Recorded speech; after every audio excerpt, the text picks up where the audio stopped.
Rahul foreign settle થયો, સરસ job, સારી સેલેરી અને દર મહિને ઇન્ડિયામાં પોતાની ફેમિલીને પૈસા ટ્રાન્સફર પણ કરાવતો. પરંતુ એક દિવસ તકલીફ તો ત્યારે ઊભી થઈ જ્યારે પોતાની ત્યાં ટેક્સની નોટિસ આવી. જો તમે પણ વિદેશમાં કમાઓ છો તો ખાલી કમાવું મહત્વનું નથી, પરંતુ ત્યાંની કમાણીને યોગ્ય બેંક એકાઉન્ટમાં રાખવી અને પછી ઇન્ડિયામાં ટ્રાન્સફર કરવી પણ ખૂબ જરૂરી છે. તો જો તમે પણ વિદેશમાં છો તો એનઆરઈ એકાઉન્ટ, એનઆરઓ એકાઉન્ટ અને એફસીએનઆર એકાઉન્ટ વિશે જાણવું, એના યોગ્ય પર્પઝ સમજવા પણ જરૂરી છે. એટલે જો તમે વિદેશમાં છો તો આ ત્રણેય એકાઉન્ટને ઇઝી વેમાં આજના વિડીયોમાં સમજીશું. Hello, ladies and gentlemen. This is your captain speaking. We'll be landing in the airport in just a few minutes. Hi, this is Janvi. Way to વિદેશના આજના વિડીયોમાં જાણીશું કે એનઆરઈ એકાઉન્ટ, એનઆરઓ એકાઉન્ટ અને એફસીએનઆર એકાઉન્ટ શું છે અને આ ત્રણેય એકાઉન્ટના પર્પઝથી તમે કેવી રીતે વિધાઉટ ટેક્સ તમારા ખાતામાંથી પૈસા ઇન્ડિયામાં ટ્રાન્સફર કરાવી શકો છો. સામાન્ય રીતે જો તમે એનઆરઆઈ છો તો 3 એકાઉન્ટ જે છે એ વિશે તમે સાંભળ્યું જશે અને ત્રણેય એકાઉન્ટના પર્પઝ પણ અલગ હોય. એનઆરઓ એકાઉન્ટ, એનઆરઈ એકાઉન્ટ અને એફસીએનઆર એકાઉન્ટ. મોટાભાગના લોકો આ ભૂલ કરતા હોય છે કે પોતાની વિદેશની કમાણીને ડાયરેક્ટ એનઆરઓ એકાઉન્ટમાં નાખે છે, પરંતુ આ મેથડ ખોટી છે. સાચી મેથડ એ છે કે તમારી ફોરેન ઇન્કમને એનઆરઈ એકાઉન્ટમાં રાખવી, જેથી ટેક્સ કમ્પ્લાયન્સ અને રિપેટ્રિએશન સરળ રહે. ખોટા એકાઉન્ટમાં પૈસા જવાથી ફ્યુચરમાં બેંક સ્ક્રુટિની અથવા ટેક્સ નોટિસ પણ તમને આવી શકે છે. હવે આ એકાઉન્ટનો પર્પઝ સમજીએ તો ઇન્ડિયામાં જનરેટ થવાવાળી જેટલી પણ ઇન્કમ છે, રેન્ટ છે, ડિવિડન્ડ છે, આ બધાને સેવ કરવા માટે આ એકાઉન્ટમાં પૈસા રાખવામાં આવે છે. અને ટેક્સની વાત કરીએ તો આ એકાઉન્ટ પર મળતું ટેક્સ એટલે તમારી ઇન્કમ પર જે ઇન્ટરેસ્ટ આવે છે તે ઇન્ટરેસ્ટ પર ઇન્ડિયામાં ટેક્સેબલ હોય છે.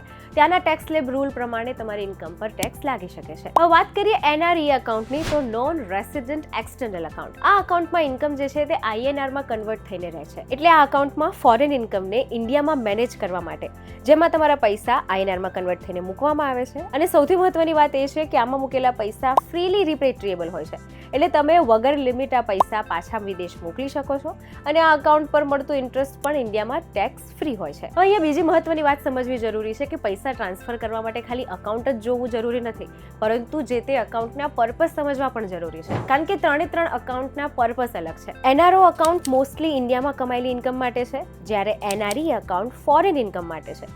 જો તમે બંને મિક્સ કરો તો બેન્કિંગ સિસ્ટમને ક્લેરિફિકેશન આપવું પડે છે અને ટ્રાન્ઝેક્શન સ્લો પણ થઈ શકે છે. હવે વાત કરીએ એફસીએનઆર એકાઉન્ટની, foreign currency non resident account. આ એક પ્રકારનું ફિક્સ ડિપોઝિટ અમાઉન્ટ વાળું એકાઉન્ટ છે, જેમાં પૈસા ફોરેન કરન્સીમાં જ રાખવામાં આવે છે.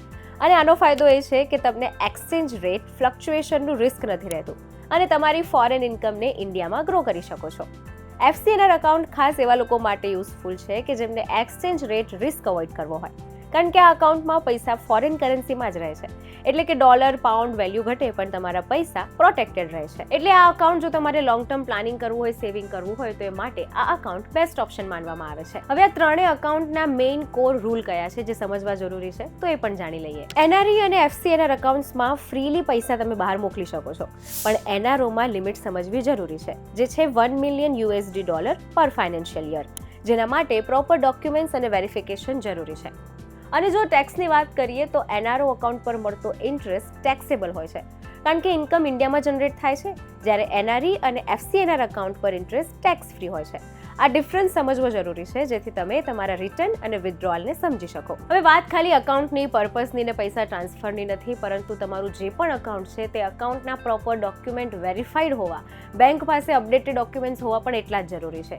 એ પાન હોય, વિઝા ડિટેલ્સ હોય, એડ્રેસ પ્રૂફ હોય, આ બધી જ વસ્તુ પ્રોપર વેરીફાઈડ વાળી બેંક પાસે હોવી જોઈએ. હવે જો ત્રણેય એકાઉન્ટ તમને ખબર છે, પર્પઝ પણ ખબર છે અને પૈસા ટ્રાન્સફર કરાવવા છે, તો ઇન્ડિયામાં આરબીઆઈ દ્વારા એફઈએમએ ગાઈડલાઇન્સ વિશે પણ તમને ખબર હોવી જરૂરી છે. FEMA foreign exchange management act, જે આરબીઆઈ દ્વારા મેનેજ થાય છે, ખાસ કરીને cross border transaction, foreign investments, ઇન્ડિયાનું ઇકોનોમી જે છે તેને ગ્લોબલી ટ્રાન્સપરન્ટ કરવા માટે, ઇન્વેસ્ટર ફ્રેન્ડલી બનાવવા માટેના ફેક્ટર પર કામ કરે છે. ઇન શોર્ટ, તમે ફોરેન છો, તમે ડોલરમાં કમાઓ છો, પાઉન્ડમાં કમાઓ છો, દિનારમાં કમાઓ છો, એ મહત્વનું નથી, પરંતુ તમારો કમાયેલો પૈસો તમે કયા બેંક એકાઉન્ટમાં કયા પર્પઝથી રાખો છો અને કયા પર્પઝથી કયા એકાઉન્ટથી તમે પૈસા ટ્રાન્સફર કરાવો છો, આ બધી જ વસ્તુનું પ્રોપર ક્લેરિફિકેશન તમારી પાસે હોવું જરૂરી છે. કારણ કે એક ખોટું એકાઉન્ટ અને રાહુલની જેમ તમને પણ બેંકની નોટિસ આવી શકે છે. એટલે ઇન શોર્ટ, તમે વિદેશમાં છો તો તમારી કમાણીને યોગ્ય કરેક્ટ મેથડથી પ્લાનિંગ સાથે મેનેજ કરો અને જ્યારે પણ એકાઉન્ટની લેવડ દેવડ કરો છો તો એકવાર ત્રણેય એકાઉન્ટના પર્પઝ ચેક કરી લો.